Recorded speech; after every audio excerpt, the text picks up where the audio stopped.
DKI Jakarta akan melaksanakan PSBB sebagaimana digariskan oleh keputusan Menteri, efektif mulai hari Jumat tanggal 10 April 2020. Selama ini DKI Jakarta sudah melaksanakan pembatasan-pembatasan itu. Ada beberapa prinsip yang nanti akan kita tegakkan di dalam pembatasan ini. Pada intinya, kegiatan belajar akan terus seperti kemarin. Tidak dilakukan di sekolah, tapi dilakukan di rumah. Kemudian semua fasilitas umum tutup, baik itu fasilitas umum hiburan milik pemerintah maupun tempat hiburan milik masyarakat, taman, balai pertemuan, ruang air Petra, gedung olahraga, museum, semuanya tutup. Kemudian terkait dengan kegiatan sosial budaya juga sama, kita akan membatasi itu. Pernikahan tidak dilarang, tetapi dilakukan di kantor urusan agama. Kemudian resepsi ditiadakan. Begitu juga dengan kegiatan-kegiatan perayaan lain seperti kegiatan ritual khitan, tapi perayaannya yang ditiadakan. Pemerintahan terus menjalankan fungsinya, Pemprov DKI, kepolisian maupun TNI, semua tetap berjalan seperti biasa. Yang bisa bekerja dari rumah diatur oleh atasannya untuk bekerja dari rumah, tapi pelayanan jalan terus. Kemudian untuk dunia usaha, kita akan mengatur bahwa kegiatan perkantoran dihentikan kecuali beberapa sektor. Ada 8 pengecualian. Pertama adalah sektor kesehatan, kedua sektor pangan, makanan dan minuman, ketiga adalah sektor energi, ini seperti air, gas, listrik, pompa bensin, itu semua berfungsi seperti biasa. Kemudian sektor keempat adalah komunikasi.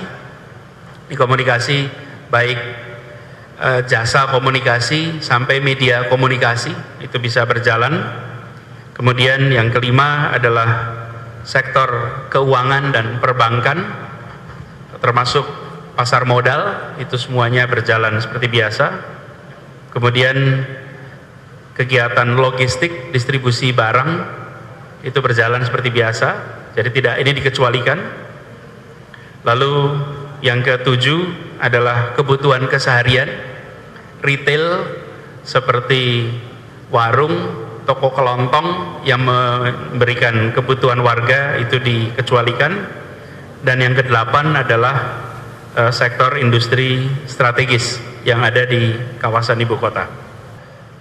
Pada saat PSBB ini dilaksanakan, maka tidak diizinkan ada kerumunan di atas 5 orang di seluruh Jakarta. Dan kami akan mengambil tindakan tegas, jajaran Pemprov, kepolisian dan TNI akan melakukan kegiatan penertiban dan juga memastikan bahwa seluruh ketentuan PSBB diikuti oleh seluruh masyarakat. Jadi kegiatan patroli akan ditingkatkan. Lalu terkait dengan transportasi umum di Jakarta akan dibatasi jumlah penumpang per kendaraan umum, akan dibatasi juga jam operasinya menjadi jam 6 pagi hingga jam 6 sore. Ini berlaku untuk semua kendaraan umum yang beroperasi di Jakarta.